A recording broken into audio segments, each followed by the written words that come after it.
Oui, vous m'entendez? C'est bon là. Bon, je voulais remercier les intervenants parce que c'est proprement passionnant. Et c'est vrai que au-delà d'un sujet technique, il y a bien sûr des enjeux réellement très politiques. Alors, le devenir du CFA, du franc CFA, c'est d'abord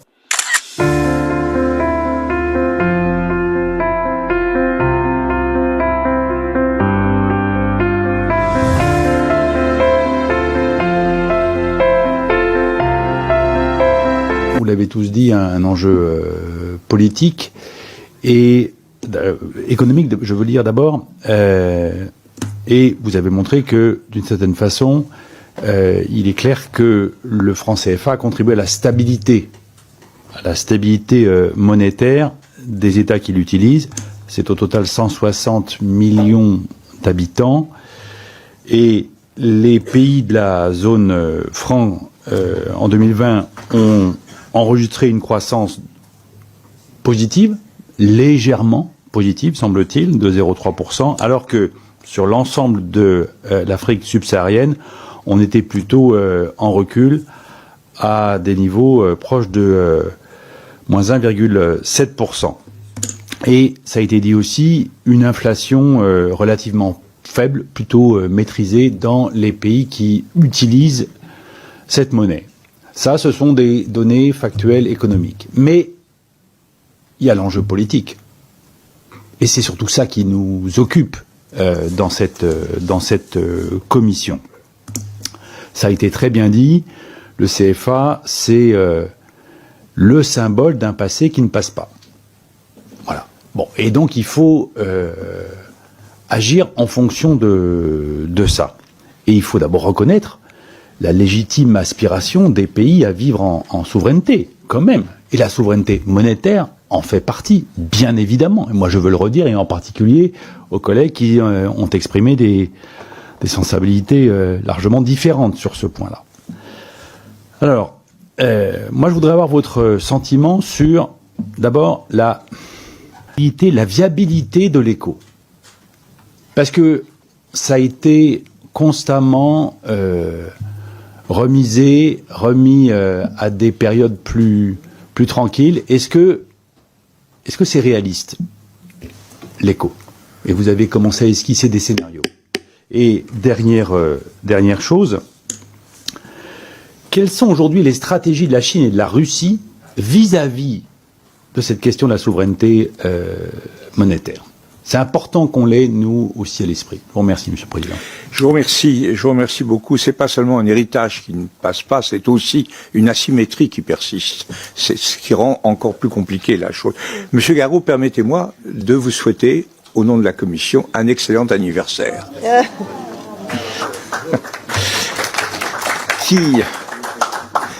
C'est le vice-président Lecoq qui a attiré mon attention sur cet important événement. Ah, il est bien, ce Lecoq. Hein.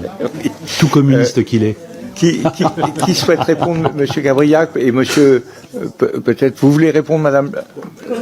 Bon, on voit que l'un de vous répond, et si Monsieur Zebelinga veut ajouter quelque chose, ça serait évidemment assez compréhensible. Allez-y, Monsieur Gabriac. Je ferai mais rapidement, concentrez-vous sur l'essentiel. Ça va être très rapide. Une première remarque politique. Il y a quand même une grande confusion dans ce débat parce que on a évoqué ici ou là la question de la légitimité. Le fait que ce système monétaire n'avait pas été approuvé par les peuples et avait été décidé par des régimes plus ou moins démocratiques. Et de l'autre, on invoque le fait de la souveraineté monétaire pour une décision qui est évoquée par les trois gouvernements dont on a parlé, dont on peut constater qu'ils n'ont quand même vraiment rien de démocratique.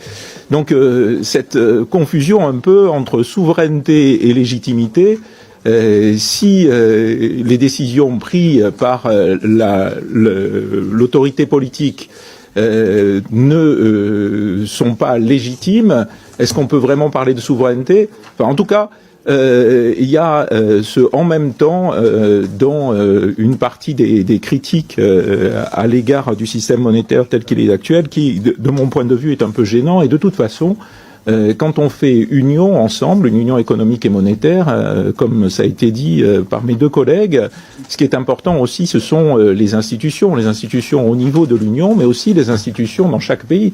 Et on voit bien que dans l'union économique et monétaire, bien c'est une conditionnalité d'appartenance à l'union, une certaine qualité, un certain modèle des institutions. Et donc, si il y a des unions monétaires qui se créent, que ce soit celles existantes ou dans un cadre plus large comme la CEDEAO, il y aura nécessairement, pour leur approfondissement, un contrôle ou une influence au niveau de l'ensemble de l'Union, au niveau entre guillemets fédéral, sur les institutions. Et donc, quelque part, une restriction de la souveraineté de ce fait. Alors, peut-être un mot sur l'éco. Je crois que ça a été dit au moins implicitement par Madame Lafitau. C'est un projet qui est hérité et poussé politiquement par cette tendance panafricaniste qui est aussi très forte en Afrique de l'Ouest. C'est un projet qui n'a pas de vraie réalité économique, qui n'est pas possible. Et d'ailleurs, c'est la raison pour laquelle ça a été annoncé il y a 30 ans. Oui. Ça a été expliqué très clairement. Donc je pense que l'éco n'a pas d'avenir, c'est-à-dire une union monétaire au niveau de la CEDEAO n'a pas d'avenir pour une raison très simple. Il n'y a pas le substrat politique que nécessite une union monétaire. Il n'y a pas le niveau de solidarité que nécessite une union monétaire. Et je vous remercie. C'est très clair. Monsieur Zebelinga, vous voulez ajouter quelque chose? Je vous demande vraiment de parler brièvement. Vous aurez à nouveau la parole. Oui. N'ayez crainte. Quelques clarifications. Tout se passe comme si il y avait une forme de péril dans le fait de sortir éventuellement du franc CFA. Regardons juste un peu l'histoire. Les changements monnaie, le fait d'avoir la même monnaie pendant 100 ans, où ce n'est pas forcément un gage d'efficacité, ce n'est pas forcément un gage de développement, au contraire, pour ce qui est des pays en développement. Il y a 14 pays en Afrique qui utilisent le franc CFA, sur 55 quand même. Ça veut dire que les autres, le ciel ne leur tombe pas sur la tête tous les jours. Donc, il y a aussi ça c'est les imaginaires du franc CFA qui ont créé une peur autour de la sortie du franc CFA. Le deuxième élément qui me semble extrêmement important, surtout pour les pays en développement, c'est ce qu'on appelle les effets d'apprentissage. Oui, il peut y avoir des secousses, mais c'est avec ces secousses que les pays sont amenés à apprendre la gestion, comment soutenir son taux de change, etc., et comment ils vont être amenés peut-être un peu plus à diversifier leurs économies pour pouvoir ne pas trop dépendre d'une matière première, etc. Donc je pense que raisonner il ne s'agit pas de raisonner sur le franc CFA. C'est pour ça le thème m'a beaucoup plu, le devenir du français, le devenir. Le devenir, ce n'est pas l'avenir. Le devenir, il y a la dynamique, mais il y a le changement d'état dans le devenir. Donc on peut tout à fait imaginer l'avenir monétaire de ces pays-là en dehors du franc CFA, sans que ça ne fasse peur particulièrement. Il peut y avoir des secousses. Le franc français a subi des secousses. Il y a eu des dévaluations, il y a eu des appréciations, il y a eu le franc fort, etc., etc. C'est la chose la plus normale. On ne peut pas souhaiter une forme de fixité du taux de change ou d'immobilisme qu'on va appeler stabilité. Comment voulez-vous expliquer que les pays gardent le même taux de change pendant plus de 50 ans alors que tout autour d'eux, leurs propres caractéristiques ont changé? Vous avez des pays en Afrique de l'Ouest qui sont en train de devenir des pays pétroliers, qui seront bientôt pétroliers, alors qu'avant, ils étaient des pays agricoles. Monsieur Zebelinga, vous militez pour la fin du franc CFA pour les pays qui le souhaitent, et c'est à eux de le décider. Ils sont d'ailleurs libres d'en sortir. Que faites-vous? J'ai 2-3 questions. Que faites-vous des pays qui souhaitent y rester? À ceux qui sont pas capables actuellement de s'en passer? C'est aussi une réalité économique et non seulement colonialiste. Vous dites que le franc CFA n'apporte pas un plus aux pays qui le pratiquent, mais avez-vous d'autres éléments pour nous éclairer sur quoi c'est un poids? Et si l'Afrique, vous savez aussi, un pays souverain peut l'être avec sa propre, peut perdre sa souveraineté même avec sa propre monnaie. Si l'Afrique a tourné la page de la colonisation, et l'Europe aussi, il reste en effet des marques de cette période, comme il reste en France, j'allais dire parfois des marques de l'Empire romain ou napoléonien. Est-ce qu'il ne mérite pas d'être sauvé pour le bien des économies africaines, car c'est là la seule question qui vaille. Parce qu'à vouloir l'écho, ils vont parfois se retrouver peut-être avec le bitcoin ou avec le dollar, ou même une domination chinoise. Donc il faut peut-être bien réfléchir. Merci. Je vous remercie, monsieur le député. Bien, comment? C'est monsieur Zebelinga qui répond parfaitement. Waouh, ça fait beaucoup de questions. Voilà. Alors. C'est ce qui m'inquiète. Alors, qu'est-ce qu'on fait des pays qui souhaiteraient rester dans le franc CFA? Bon, vous savez que les accords, les traités sont écrits, et donc un pays peut sortir sans préjudice de la continuation du traité. Donc n'importe quel pays peut décider de sortir. Les accords qui ont été signés resteront valables pour les autres. Donc ceux qui souhaitent rester dans cette architecture, ils seraient libres de le faire. Au moins, ils auraient choisi, ils auraient exprimé un acte de choix qui, à mon sens, n'a pas été fait depuis les indépendances. Est-ce que il faudrait sauver des marques ou aller vers l'éco? Sauver des marques, il y aura toujours une trace, de l'histoire. On est tous faits d'histoire. La question, c'est qu'à un moment donné, il faudrait aussi que les pays se déploient avec leurs propres ressources, etc. Aujourd'hui, vous voyez, notre débat aujourd'hui, on discute comme si on avait le choix entre le franc CFA et le franc CFA, comme si on avait le choix entre des unions monétaires et des unions monétaires. Alors qu'on doit justement, les pays africains en tout cas, doivent mettre plus d'intelligence et chercher à faire de l'innovation. Rien n'empêche d'avoir des systèmes qui soient solidaires, des systèmes monétaires solidaires, sans forcément avoir une monnaie unique. On peut avoir un degré de mutualisation des réserves, par exemple, ou des degrés d'assistance mutuelle. Par exemple, ce qui avait été proposé à certains moments et qui existe, c'est des lignes de crédit qui pourraient être négociées. Donc, il y a une architecture qu'on peut créer qui ne se limite pas au change fixe, au change flexible et aux unions monétaires telles qu'elles existent. Et là, je suis d'accord avec vous, la réflexion n'a peut-être pas suffisamment avancé dans ce sens-là. Donc la suite, à mon avis, c'est d'abord la volonté des peuples, la volonté des États, et puis le projet. Le projet principal, c'est un projet transformationnel global. La monnaie s'inscrit au sein de ce projet transformationnel. Il faut comprendre aussi que la question qui se pose, c'est que les Africains ont vu pendant 2 décennies un certain nombre de pays en développement passer de pays en développement, pays pauvres, pays émergents, aujourd'hui à pays quasiment puissants. Et que pendant le même temps, avec les instruments qui étaient entre autres le CFA, mais pas que le CFA, la coopération avec l'Europe, etc., eh bien, en fait, le sous-développement a stagné. Et il y a aussi, par rapport à ça, une frustration et un besoin de changement de paradigme. Je vous remercie. Je crois que vous avez conclu pour votre part, monsieur Zebelinga.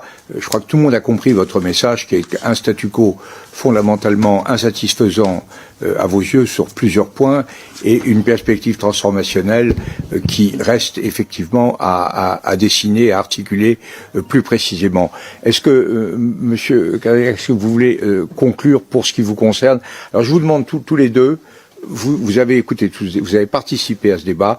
Je vous demande d'en retirer en 1 minute ce qui vous paraît être l'enseignement capital. La doctrine des grands communicants, USM. Un seul message. Quel est votre message, monsieur Cavriac?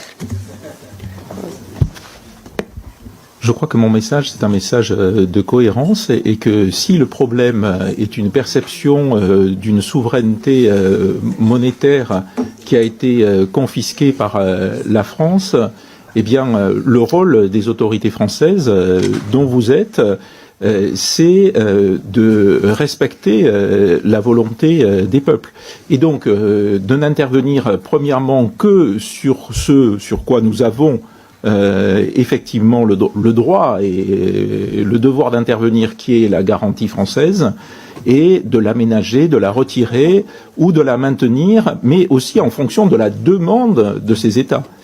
Voilà. Et il est quand même très clair que le débat brouille le fait qu'il n'y a pas vraiment de demande. Une expression du fait qu'il n'y a pas vraiment de demande, c'est que si vous imaginez une zone monétaire dans laquelle 4 pays, c'est-à-dire presque une majorité de pays, réclament de sortir de cette union monétaire, vous imaginez que normalement, il devrait y avoir une perte de confiance totale dans la monnaie. Et comme l'a dit Madame Lafitau, c'est pas du tout le cas. C'est très clair. Et pourquoi ? Eh bien parce que je crois que les opérateurs économiques ne croient pas du tout qu'il y a vraiment à ce stade une demande réelle, en tout cas des gouvernements, des opérateurs économiques. Très bien, Voilà. Vous avez utilisé votre temps de parole. Très bien. Le USM était... alors maintenant, l'USM de Madame Lafitau. Oui, je conclurai en disant que il me semble que l'évolution de la collaboration monétaire entre la France et les pays de cette zone était une relation historiquement qui était verticale, qui va de plus en plus vers une relation horizontale. Il me semble que ce sont des éléments positifs sur lesquels il faut continuer à réfléchir, à travailler. C'est ce qu'on fait ce matin avec les 3 experts qui sont là à discuter avec vous. Et je pense que, comme l'a expliqué également Monsieur Cabriac, la France doit collaborer et ne pas et attendre effectivement, comme il l'a expliqué, le souhait des Africains qui formuleront eux-mêmes leur souhait quant à l'évolution ou pas de leur dispositif monétaire. Je vous remercie. Merci. Moi, mon message, mon unique message, c'est de dire que j'ai bien écouté tout cela, nous avons tous écouté tout cela, que manifestement les conséquences des décisions que l'on prend sont beaucoup plus lourdes, positives ou négatives pour l'Afrique que pour la France, et qu'après avoir exercé une influence décisive, prépondérante et parfois impériale sur les décisions de cette zone, notre premier devoir, c'est de respecter la volonté des pays africains, quelle qu'elle soit.